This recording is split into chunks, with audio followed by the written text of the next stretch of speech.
अस्सलाम वालेकुम dear students, hope आप सब बिल्कुल खैरियत से होंगे। आज हम अपनी 5 क्लास का ज्योमेट्री स्टार्ट करेंगे और ज्योमेट्री स्टार्ट करने से पहले सबसे पहले हम ये देखेंगे कि ज्योमेट्री होता क्या है। ज्योमेट्री दो लफ्ज़ों का सम है, जिसमें एक है जियो और दूसरा है मेट्रोन। जियो मतलब अर्थ और मेट्रोन मतलब मेजरमेंट, यानी ज्योमेट्री का मतलब अर्थ की मेजरमेंट। यानी हम वो सारे काम जो किसी भी चीज़ को नापने के लिए करते हैं वो सब क्या कहलाता है, ज्योमेट्री कहलाता है। जिस तरह हम मैथ बेस करता है प्लस माइनस मल्टीप्लाई डिवाइड वगैरह पे, इसी तरह ज्योमेट्री बेस करता है point, line, angle, quadrant, shapes, area, figure, parameter वगैरह पे। अब चैप्टर स्टार्ट करने से पहले हम कुछ डेफिनेशंस लिखेंगे और उन्हें समझेंगे। सबसे पहले angle. An angle is the figure formed by two rays called the sides of the angle sharing a common end point called its vertex. यानी एक ऐसी फिगर जिसमें टू रेज हों लेकिन उन दोनों रेज का एक ही कॉमन एंड पॉइंट हो, क्या कहलाएगा, एंगल कहलाएगा। Types of angles. Number 1, acute angle. An angle that is less than 90 is called an acute angle. यानी एक ऐसा एंगल जो 90 डिग्री से छोटा हो यानी कम हो, वो क्या कहलाएगा, acute angle. Right angle. An angle that is exactly 90 degree is called right angle. यानी एक ऐसा एंगल जो बिल्कुल 90 डिग्री का हो, वो क्या कहलाएगा, राइट एंगल कहलाएगा। obtuse angle. An angle that is greater than 90 and less than 180 is called obtuse angle. यानी एक ऐसा एंगल जो 90 डिग्री से बड़ा हो लेकिन 180 डिग्री से छोटा हो, वो क्या कहलाएगा, obtuse angle. Straight angle. An angle that is exactly 180 is called straight angle. यानी एक ऐसा एंगल जो एग्जैक्टली 180 डिग्री का हो, वो क्या कहलाएगा, straight angle. Reflex angle. An angle that is greater than 180 and less than 360 is called reflex angle. यानी कोई ऐसा एंगल जो 180 डिग्री से बड़ा हो और 360 डिग्री से छोटा हो, वो रिफ्लेक्स एंगल कहलाएगा। Complementary angle. Two angles are complementary if their sum is 90। यानी दो ऐसे एंगल जिनका सम 90 डिग्री हो, कॉम्प्लीमेंट्री एंगल कहलाएगा। Supplementary angle. Two angles are supplementary if their sum is 180 degree. यानी दो ऐसे एंगल जिनका सम यानी प्लस करने पर 180 डिग्री आएगा, वो सप्लीमेंट्री एंगल कहलाएगा। Parameter. Parameter is the path surrounding the area of closed region. It is the sum of all the sides of two-dimensional shape. यानी किसी भी चीज़ की बाउंड्री या उसके आसपास की दूरी को पैरामीटर कहते हैं। और इसे हम कैसे पता करते हैं, जैसे हमारे पास ये एक बाउंड्री बनी हुई है, एक स्क्वायर है जिसके 4 साइड्स हैं और चारों साइड्स पे 2 सेंटीमीटर 2 सेंटीमीटर लिखा है। तो हम क्या करेंगे कि इन चारों साइड्स को आपस में प्लस कर लेंगे, तो इसका सम क्या आएगा, 2 + 2 + 2 + 2 यानी इक्वल्स टू 8। तो हमारा पैरामीटर क्या हुआ, 8। अब हम एग्जाम्पल से स्टार्ट करते हैं। सबसे पहले कुछ एंगल्स बनाते हैं। जैसे हमें यहाँ पे एग्जाम्पल में कहा गया है कि ड्रॉ दीज एंगल्स। एक नंबर 1 है 40 डिग्री। हमें 40 डिग्री का एंगल बनाना है, तो उस एंगल को बनाने के लिए हम सबसे पहले एक लाइन ड्रॉ करेंगे जो 6 सेंटीमीटर होगी, और फिर उस लाइन पे हम डी को इस तरीके से रखेंगे कि हमारा सेंटर पॉइंट उसके एक पॉइंट पे मिले और उसकी जो स्ट्रेट लाइन है वो हमारी स्ट्रेट लाइन के ऊपर मिले। फिर जब हम इस पे डी को रख लेंगे तो हम ये देखेंगे कि हमारी स्ट्रेट लाइन से मिल गई है और पॉइंट से मिल गया है। फिर हमने देखना है एंगल हमें कितने का बनाना है, 40 डिग्री। तो हम क्या करेंगे, 40 देखेंगे डी में किस जगह आ रहा है, तो जिस जगह हमारा 40 आ रहा होगा हम उस जगह एक पॉइंट लगाएंगे। और अब जब ये हमने पॉइंट लगा लिया है तो हम डी हटाकर एक स्केल से हम अपने सेंटर पॉइंट से इस पॉइंट को मिला देंगे।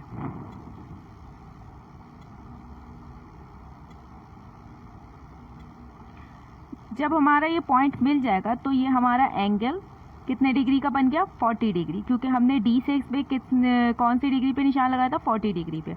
अब हम इसे कोई भी नाम दे देंगे, क्योंकि हमारे पास यहाँ नाम नहीं है इस एंगल का, तो हमने इस पे ABC लिख दिया। लेकिन अगर हमें एंगल का नाम दिया गया हो तो हम वही लिखेंगे जो हमें बुक में या क्वेश्चन में दिया गया होगा। लाइन हम 6 सेंटीमीटर ड्रॉ करेंगे हर एंगल की। अब एग्जाम्पल नंबर 2 पे आते हैं। Example number 2, 90 degree. 90 डिग्री का एंगल बनाना है, तो अब इस एंगल को बनाने के लिए भी हम पहले एक लाइन ड्रॉ करेंगे 6 सेंटीमीटर की, 0 से 6 सेंटीमीटर तक।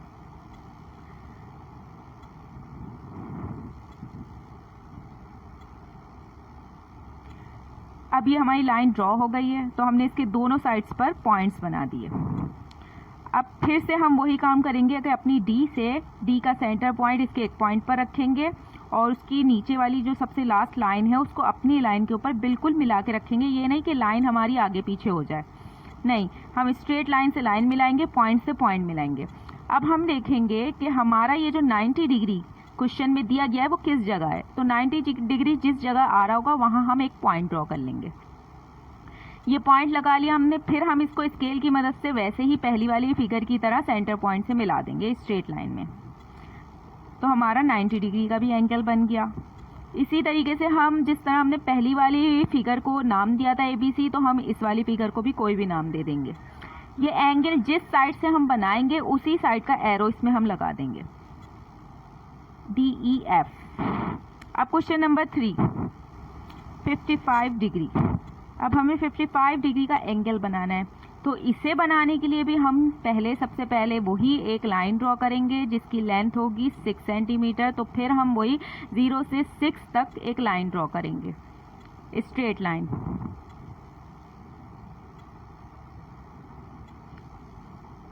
और ये लाइन ड्रॉ करने के बाद हम इसके दोनों साइड्स पर पॉइंट बना देंगे। अब जब हमने इसके पॉइंट्स बना दिए, फिर हम डी को इसके एक कॉर्नर पर रखेंगे, सेंटर पॉइंट को सेंटर पॉइंट से मिलाकर और लाइन को लाइन से मिलाकर। 55 डिग्री का हमें एंगल बनाना है, तो हम फिर डी में चेक करेंगे कि 55 आता कहाँ है। 55 तो कहीं भी नहीं लिखा, तो हम क्या करेंगे कि 50 के आगे 5 लाइन्स को काउंट करेंगे। 5 लाइन्स काउंट करेंगे कि 50 जहाँ लिखा हुआ है उसके आगे हमारी ये जो बारीक वाली लाइंस हैं वो 5 लाइंस काउंट करेंगे और उसके बाद हम उस पर एक निशान लगाएंगे। अब जब हमने ये पॉइंट बना लिया है, तो हम इस पॉइंट को भी स्केल से सेंटर पॉइंट से स्ट्रेट लाइन में मिला देंगे। ये हमारा 55 डिग्री का एंगल बन गया। फिर से हम इसमें बीच में वही एरो लगाएंगे, क्योंकि हमने इसको भी राइट साइड से ही बनाया था, और इसको भी हम कोई भी नाम दे देंगे, MNO। जहाँ हमें कोई अल्फ़ाबेट ना दिए गए हों एंगल के, वहाँ हम कोई भी अल्फ़ाबेट उसकी जगह कोई भी नाम लिख सकते हैं। अब क्वेश्चन नंबर 4, 115 डिग्री। अब 115 डिग्री है, तो डेफिनेटली ये 90 से कम तो नहीं है जो हमारा ये राइट साइड पे आएगा। इसका मतलब ये काफ़ी बड़ा हमारा एंगल बनेगा। तो हम इसके लिए भी पहले 6 सेंटीमीटर की लाइन ड्रॉ करेंगे, उसके दोनों साइड्स पर पॉइंट बनाएंगे।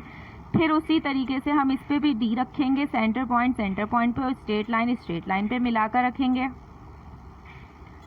अब हमने ये देखना है कि 115 कहाँ आता है। अब 115 तो डी पे नहीं लिखा हुआ, तो हम क्या देखेंगे, 115 से कम क्या आता है, 110। 110 हमारे पास डी में लिखा हुआ है।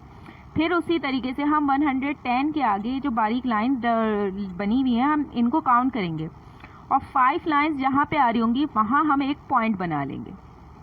10 और 20 के बीच में, 15, 10 और 20 के बीच में आता है, तो हम डेफिनेटली वहीं पर एक पॉइंट बनाएंगे 5 लाइंस काउंट करके, और फिर हम उस पॉइंट को अपने सेंटर पॉइंट से स्केल से मिला देंगे स्ट्रेट।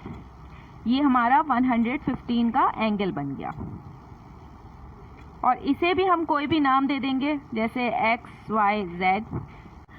अब ये सब एंगल्स तो हमने वो बना लिए जो हमारे डी में मौजूद थे। अब अगर कोई एंगल ऐसा है जो हमारी डी में मौजूद नहीं है, जैसे 180 डिग्री से बड़ा, यानी अगर हमें कोई एंगल कह दिया गया है कि 200 का बनाना है, तो वो तो हमारी डी में मौजूद नहीं है। हमारी डी तो 0 से लेकर 180 तक मौजूद है, इससे बड़ा तो एंगल कोई है ही नहीं हमारी डी में। लेकिन सर्कल, एक पूरे सर्कल में हमारे टोटल 360 डिग्रीज होते हैं, लेकिन डी में इतने नहीं होते। तो हम क्या करेंगे, उसको बनाने के लिए हम 360 डिग्रीज में से उन डिग्रीज को माइनस कर देंगे जो हमें सवाल में दी गई होंगी, अगर वो 180 से बड़ी होंगी तो।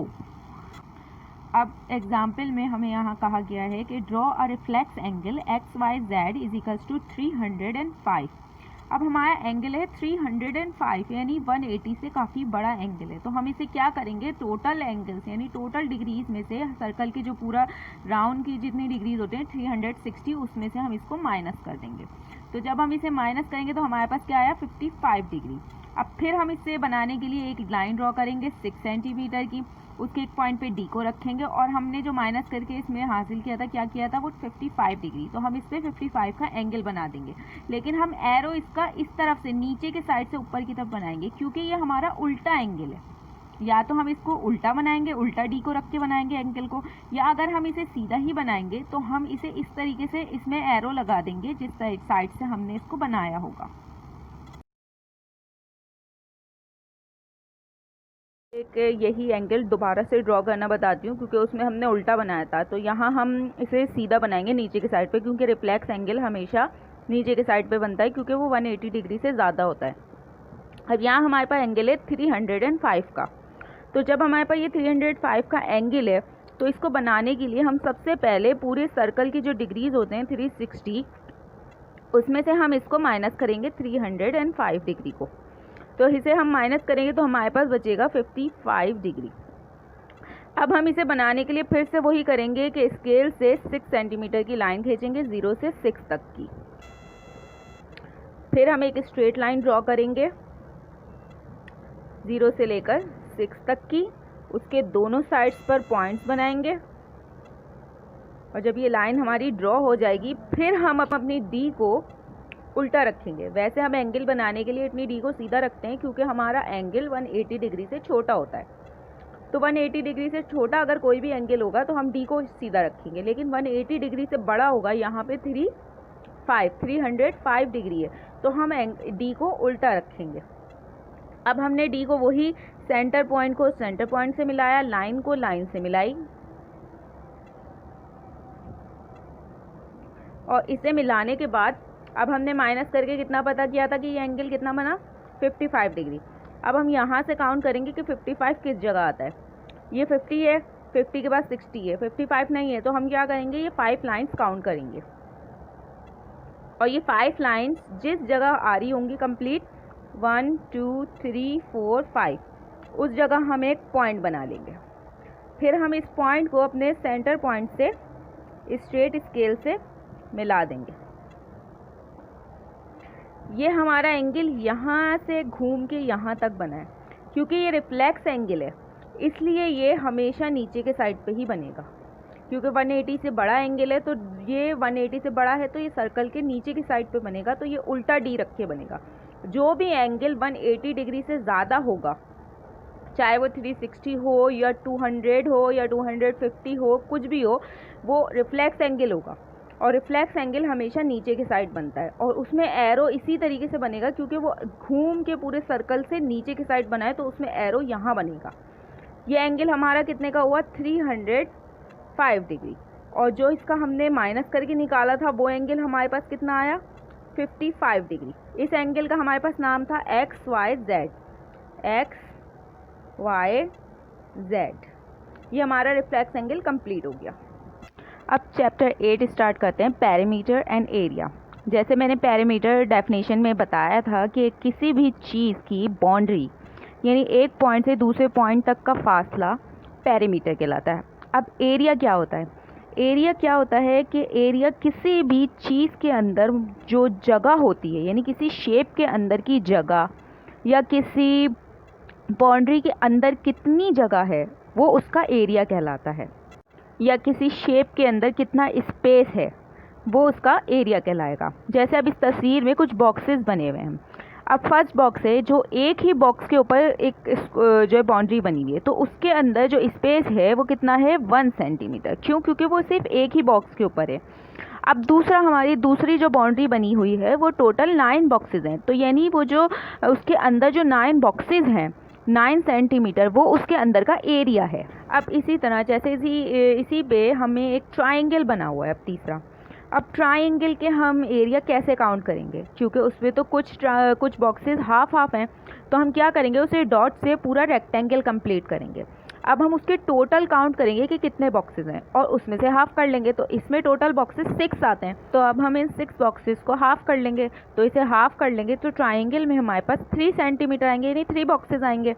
अब 4 पिक्चर, ना वो कोई रेक्टेंगल है, ना ट्राइंगल है, ना कोई स्क्वायर है, वो कुछ ऐसे ही अलग सी शेप है जिसमें कुछ लाइंस ड्रॉ हैं, लेकिन हमारे पास एक बाउंड्री है, एक बाउंड्री हमारे पास मौजूद है, चाहे वो जिगजैग की शक्ल में है, लेकिन वो एक बाउंड्री मौजूद है, तो उसके अंदर कितनी जगह है, कितना एरिया है, तो हम उसे फाइंड करने के लिए उसके अंदर के सारे बॉक्सेस काउंट कर लेंगे। तो ये टोटल बॉक्सेस कितने बनते हैं, 9 बॉक्सेस। इसका मतलब इस शेप का एरिया भी क्या है, 9 सेंटीमीटर। अब एग्जाम्पल से स्टार्ट करते हैं। सबसे पहले देखते हैं पैरामीटर। जैसे मैंने बताया था कि पैरामीटर किसी भी चीज़ की बाउंड्री होती है और हम उस बाउंड्री का सम यानी हर लेंथ को नाप कर उन सब को ऐड करते हैं, यानी उन सब का सम निकालते हैं, तो वो हमारे पास पैरामीटर आ जाता है। एग्जाम्पल, हमें यहाँ पे पेरीमीटर फाइंड करना है। एक स्क्वायर है, यहाँ हमारे सवाल कहा गया है finding the perimeter of rectangle and a square using the formula. Perimeter का फॉर्मूला हमें पता है कि क्या होता है, कि हमें क्या करना होता है कि हमारे ऑल साइड्स का जो सम होता है यानी प्लस जो होता है वो हमारा पेरीमीटर होता है। यहाँ एक स्क्वायर है और इसके हर साइड पर लिखा हुआ है L centimetre, L centimetre, L centimetre, L centimetre. तो हम क्या करेंगे, ये एल सेंटीमीटर, ये जो चारों साइड लिखा हुआ है, इन चारों साइड्स को आपस में हम क्या कर देंगे, प्लस कर देंगे। तो हमारे पास क्या आएगा, 4L, 1 2 3 4L, 4L हमारे पास क्या होगा, पेरीमीटर ऑफ द स्क्वायर। और अगर हमें इसका पेरीमीटर निकालना है तो हम क्या करेंगे, इसको यहाँ से यहाँ तक, इस पॉइंट से इस पॉइंट तक मेजर करेंगे कि ये कितना सेंटीमीटर आता है, और फिर ये जितना सेंटीमीटर होगा उसको हम इस L की जगह वैल्यू को लिखेंगे और उन वैल्यूज़ को हम आपस में प्लस करेंगे। तो जो हमारे पास यहाँ आंसर आएगा वो हमारा पेरीमीटर ऑफ द स्क्वायर होगा। फिर हमारी एग्जांपल 2 में एक रेक्टेंगल है, रेक्टेंगल का हमें पेरीमीटर निकालना है। तो पेरीमीटर का फार्मूला तो वही है कि हमें ऑल साइड्स का सम निकालना है। साइड एक लेंथ के हैं और दो साइड एक लेंथ के हैं। दो साइड्स की लेंथ है L सेंटीमीटर, दो साइड की लेंथ है B सेंटीमीटर। तो पेरीमीटर निकालने के लिए हमने क्या किया, इन चारों साइड्स को आपस में प्लस कर दिया, यानी L plus B plus L plus B, L plus B plus L plus B, यानी 2L प्लस 2B। हमारे पास आंसर में क्या आया, 2L प्लस 2B। अब इसमें 2 दोनों में कॉमन है तो हमने 2 कॉमन ले लिया और L plus B, 2 multiply by L plus B। अब L और B ये जितनी लेंथ होगी ये उतनी वो वैल्यू इसकी जगह लिखी जाएगी, और यहाँ की लेंथ नापेंगे तो जो वैल्यू जितनी लेंथ यहाँ की होगी वो वैल्यू हम B की जगह लिखेंगे। इसी तरीके से अब यहाँ पर हमारे पास एक शेप है, कुछ इस तरीके से शेप से, ये कोई ना स्क्वायर है ना कोई रेक्टेंगल है, और हमें इसका भी पेरीमीटर निकालना है। तो हम क्या करेंगे, इसके सारे साइड्स मेजर करेंगे कि ये कितना सेंटीमीटर है, ये कितना सेंटीमीटर है, ये कितना है, ये कितना सेंटीमीटर, ये कितना सेंटीमीटर है। इसी तरीके से हम सारे साइड्स इसके मेजर कर लेंगे, और जब हम इसके सारे साइड्स मेजर कर देंगे तो हम इनको फॉर्मूले में लिखेंगे A plus B plus C D E F G H I J। जितने भी हमारे पास यहाँ साइड्स हैं उन सबको मेजर करके उनकी वैल्यूज़ को हम यहाँ लिखेंगे और उन सारी वैल्यूज़ को आपस में प्लस करेंगे। तो जो वैल्यू उनको आप प्लस करने से उनका सम निकलेगा वो हमारा इस फिगर का, इस शेप का पेरीमीटर होगा। होप ये सारा काम समझ आ गया होगा, ये दोनों चैप्टर्स समझ आ गए होंगे, चैप्टर 7 और चैप्टर 8। अब आप लोगों को इसकी एक्सरसाइज 7A पेज नंबर 125, 126 और 127 कंप्लीट सॉल्व करनी है। इस एक्सरसाइज में टोटल 8 क्वेश्चंस हैं और वो 8 के 8 कंप्लीट पूरे सॉल्व करने हैं। और चैप्टर 8 की एक्सरसाइज 8A पेज नंबर 158 की सिर्फ वर्ड प्रॉब्लम्स 1 2 3 4 सॉल्व करनी है। थैंक यू, अल्लाह हाफिज़।